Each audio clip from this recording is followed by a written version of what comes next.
Opa! Hoje no podcast a gente vai tirar dúvidas de emagrecimento. Então vamos conversar nesse podcast sobre emagrecimento e o que pode melhorar na sua vida. Então, Júlio, qual que é a melhor dieta para uma pessoa que quer emagrecer? É você buscar uma dieta que vai se adequar ao seu estilo de vida. Por que eu falo isso? Tem muita gente que às vezes busca uma dieta da moda, uma dieta de internet e acaba sofrendo muito para conseguir executar isso. O que eu falo? Em qual aspecto? Por exemplo, você come carne, você gosta muito de carne, teu paladar está acostumado com isso. Se você for tentar implementar uma dieta vegana, por exemplo, vai ser muito sofrido, vai ser muito complicado porque você tira coisas que te dão prazer, coisas que você gosta. O segredo está no quê? No equilíbrio, em você buscar um equilíbrio na sua dieta para estar emagrecendo de forma efetiva. Júlio, existe algum método para perda de peso duradoura? Sim, a gente fala que tem aquele método quando o foco está na reeducação alimentar. E além da reeducação alimentar, uma reeducação na atividade física também. Mas vamos focar mais na parte alimentar por enquanto.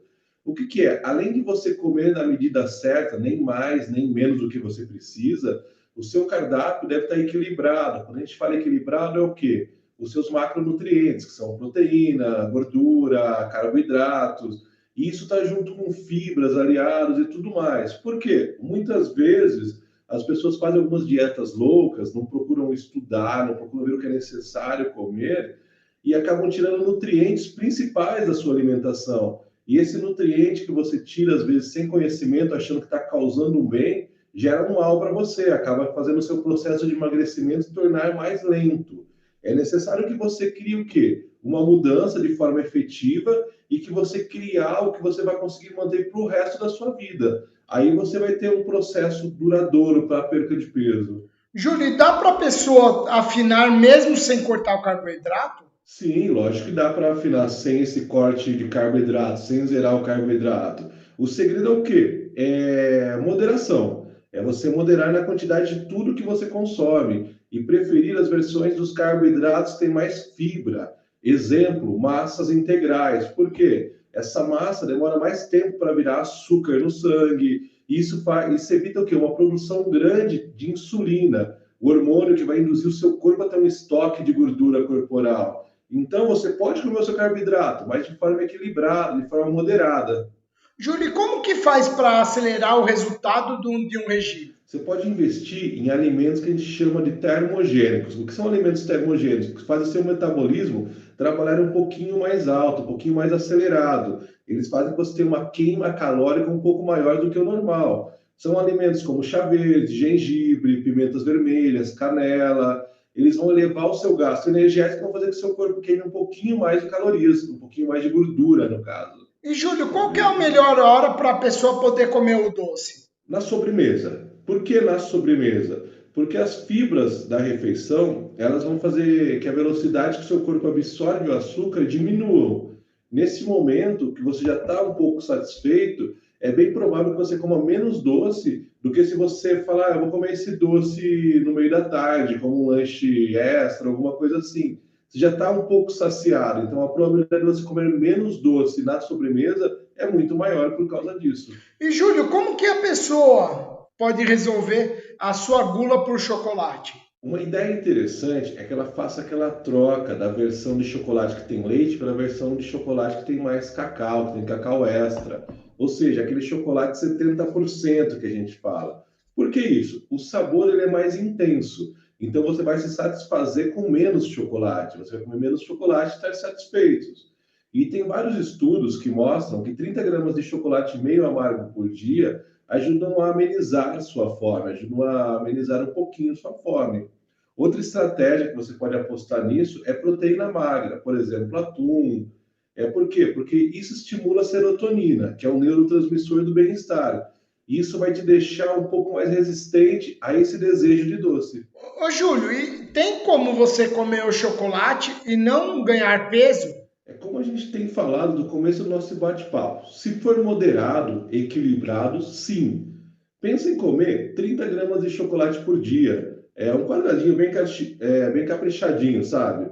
Mas se você optar por um chocolate 70%, que tem mais cacau, você pode chegar a consumir até 50 gramas por dia desse chocolate. Por quê? Porque o chocolate 70% ele é rico em flavonoides, que são antioxidantes, que combatem todo o processo inflamatório, que o chocolate com esse cacau extra, ele vai até ajudar a facilitar a sua perca de peso. E isso faz um bem para o coração também. Mas, Júlio, tem algum macarrão que seja melhor para a pessoa emagrecer? Tipo, o macarrão integral ele é melhor que o refinado?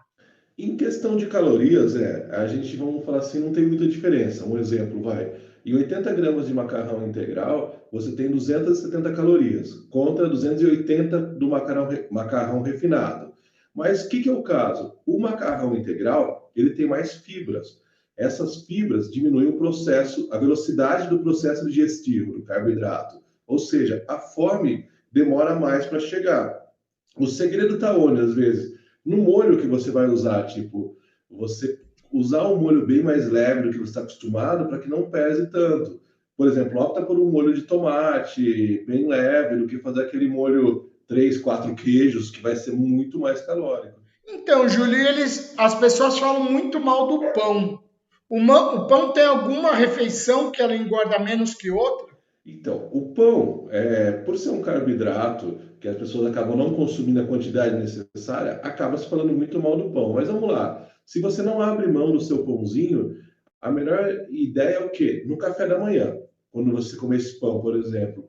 Ou 30 minutos antes do seu exercício físico, que você vai usar esse carboidrato do pão como proteína.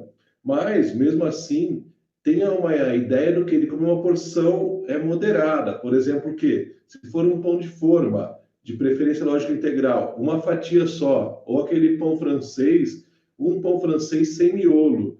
Por quê? Porque aí você consegue ter um espaço na sua dieta para outras fontes de carboidrato, como raízes, por exemplo, batata doce, mandioca, inhame, que são carboidratos melhores para você. Ô, Júlio, me responde, o que mais importa para a pessoa? O peso na balança ou o número dela no manequim? Então, isso é uma coisa que eu sempre falo para o pessoal quando a gente está conversando. Geralmente, às vezes, a pessoa quando começa a treinar e está emagrecendo, às vezes ela fala, mas meu peso subiu, mas eu estou usando uma calça 2 números abaixo, 3 números abaixo. Por quê? Porque o músculo, ele tem um peso em volume maior que a gordura. Por exemplo, falar, 1 quilo de músculo pesaria isso aqui, 1 quilo de gordura pesa isso aqui. É um exemplo, ter uma ideia.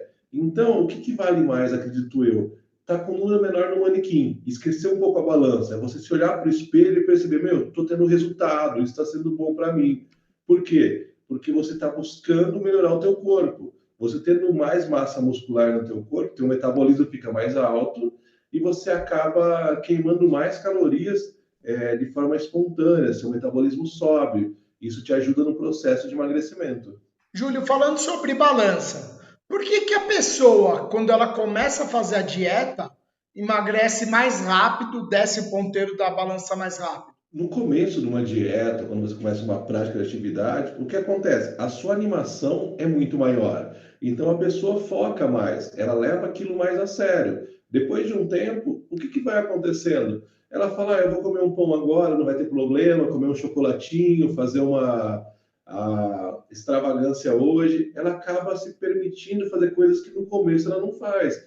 E isso acontece o quê? Acaba zicando o equilíbrio da dieta da pessoa. Ela acaba consumindo mais calorias do que está no plano alimentar dela, por exemplo. Continuando falando em balança, qual que é o melhor horário para a pessoa pesar? Eu sempre falo para o pessoal buscar se pesar de manhã. Por quê? De manhã o corpo está mais leve, o alimento que você ingeriu antes de dormir, por exemplo, ele foi eliminado, aquele líquido extra do seu corpo também vai ser eliminado.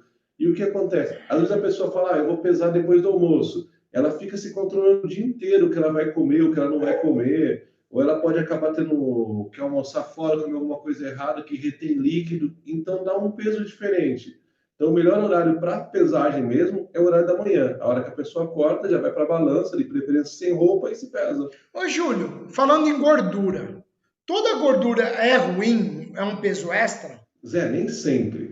Pequenas porções de gordura, elas ajudam você a aumentar a saciedade e até evitam que você repita um prato, por exemplo.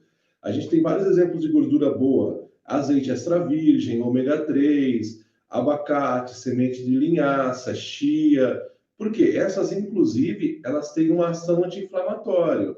E o organismo, quando ele está desinflamado, ele acumula muito menos gordura. Então, você pode e deve consumir gorduras boas. Ô, Júlio, e que nem. O que você acha do dia do lixo? A pessoa pode ou não pode ter um dia do lixo? Eu acho que a pessoa deve ter um dia do lixo, ou pelo menos uma refeição no dia do lixo que a gente fala. Por exemplo, um sábado à noite, um jantar, um almoço no domingo. É lógico, pessoas, quando ela está buscando emagrecer, sempre não extrapolar muito.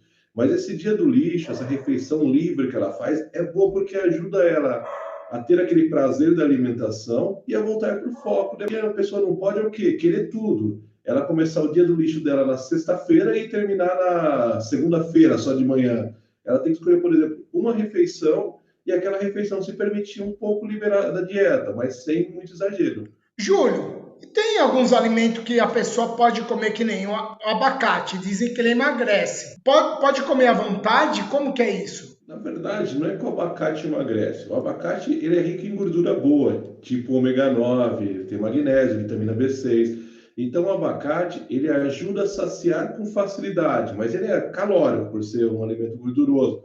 Por que eu falo isso? Tem gente às vezes vai falar, então o abacate emagrece, vai comer 15 abacates num dia. Não, é uma porção equilibrada. E até é interessante que, por causa de tudo isso que o abacate tem, ele ajuda a desinflamar o organismo, um aspecto que, como eu falei um pouquinho atrás, ele ajuda a favorecer o processo de emagrecimento. Então, equilíbrio no abacate, ele ajuda sim, mas não exagera. Júlio, e a distribuição de calorias? Ela facilita na perca de peso? Sim, ela facilita muito. Por exemplo, se você se alimenta mal no café da manhã ou em outra refeição, você pode perder o controle da sua alimentação durante o dia. E você pode ultrapassar o seu limite de gasto calórico durante o dia, de ingestão calórica durante o dia, quer dizer. Outro erro comum, por exemplo, é comer muito à noite. À noite, para a gente dormir, o nosso metabolismo faz o quê? Ele abaixa. Se você tiver com o metabolismo lá em cima funcionando a mil, você não consegue se desligar para dormir. Então ele vai baixando. Então você, quando come muito à noite, você demora mais tempo. Essa caloria que você comeu em excesso não faz bem. Vou dar um exemplo aqui só hipotético, tá, Zé? Se você tem uma dieta de 1.200 calorias, seria interessante você dividir, por exemplo, 300 calorias na manhã, 60 calorias nos lanches, 420 no almoço, 300 no jantar e somente 60 calorias na ceia, que é aquela refeição que você vai fazer antes de dormir. Isso vai ajudar muito no processo de emagrecimento e você vai ficar o dia inteiro com a sensação de saciedade, não vai dar aqueles surtos de loucura de fome do nada. Júlio, agora me tira uma dúvida. O que é melhor, você perder peso ou você perder gordura? Sem dúvida, é perder gordura, porque perder peso pode significar o quê? Que você está perdendo líquido, água apenas, ou músculo, ou até as duas coisas juntos. Quando você perde músculo, seu metabolismo fica um pouco mais lento, ou seja, ele gasta menos calorias, o que dificulta na perca de gordura. Então, o ideal é o quê? Perder gordura. Por isso que a gente fala, às vezes, fazer uma avaliação física, para verificar o seu percentual de gordura. E lógico, observar nas suas roupas. Você vai percebendo conforme as roupas vão melhorando ou não. Ô, Júlio, dizem que tem alguns alimentos que ajudam a enxugar a barriga. Existe mesmo? Zé, tem uns alimentos termogênicos que eles fazem o quê? Eles aumentam a temperatura interna do seu corpo, o que faz o seu metabolismo acelerar, e eles dão uma força para queimar essa gordurinha extra, para ajudar a enxugar um pouco a barriga. Só que assim, não fazem milagres, tá? A gente tem, por exemplo, os probióticos, que eles ajudam o intestino a melhorar. Eles melhoram o ambiente do intestino. E isso faz o quê? Ele contribui para uma diminuição da gordura visceral, aquela gordura que a gente tem que fica entre os órgãos. Mas nada adianta se não tiver uma alimentação equilibrada e uma prática de atividade física junto. Pessoal, estamos encerrando por hoje o nosso bate-papo. Se você se interessou por algum assunto ou quer ver algum assunto tratado de forma mais profunda, deixa aqui nos teus comentários o que você quer que a gente fale ou manda um direct para a gente. No próximo podcast a gente vai juntar muita coisa e estar respondendo isso para vocês. Estamos aguardando vocês aí. E lembra, compartilha isso, leva para alguém que faz sentido. Ajuda uma pessoa a ter conhecimento também. Ajuda alguém a estar emagrecendo.